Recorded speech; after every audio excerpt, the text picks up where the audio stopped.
बिहार विधानसभा चुनाव में अब ज्यादा समय नहीं रह गया है। ऐसे में सीटों के तालमेल को लेकर महागठबंधन और एनडीए दोनों में ही खिचड़ी पक रही है।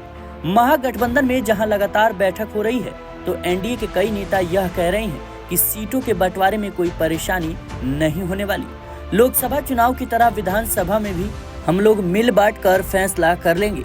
हालांकि क्या यह इतना आसान है? यह अलग बात है कि गठबंधन में सभी दलों को ज्यादा से ज्यादा सीटें चाहिए होती है, लेकिन एनडीए में जो फॉर्मूला बीजेपी और जेडीयू बनाने के फिराक में है, क्या उस पर चिराग पासवान और मांझी सहमत होंगे?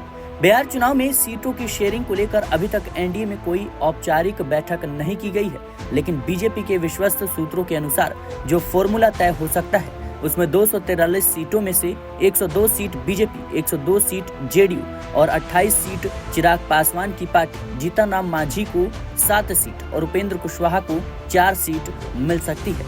अब यह भी कहा जा रहा है कि अगर चिराग पासवान नहीं माने तो जेडीयू और बीजेपी की एक सीट घट सकती है और चिराग पासवान को 30 सीटें दी जा सकती है। सवाल उठने लगा है कि क्या चिराग पासवान 30 सीटों पर भी मान जाएंगे?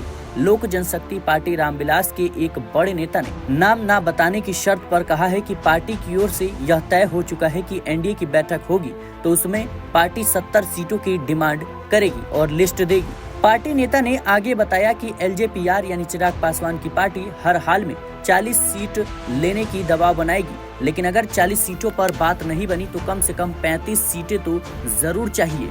35 सीटों से नीचे एक भी सीट नहीं लेने का निर्णय लिया गया है। कहा जा रहा है कि 35 सीट से नीचे हम लोग नहीं मान सकते, उसके लिए कुछ भी करना पड़े। अगर चिराग पासवान की पार्टी का यह दबाव बरकरार रहा तो निश्चित तौर पर एनडीए में कुछ सीटों के लिए खींचातानी हो सकती है। बीजेपी और जेडीयू को कहीं न कहीं 100 सीटों से नीचे आना पड़ सकता है, तभी एनडीए मजबूत रह सकती है, क्योंकि मांझी की पार्टी अभी 15 से 20 सीटों की मांग कर रही है। लेकिन चिराग पासवान को अगर 35 सीटें मिलती हैं तो उस फॉर्मूले से मांझी को 7 सीट दिया जा सकता है।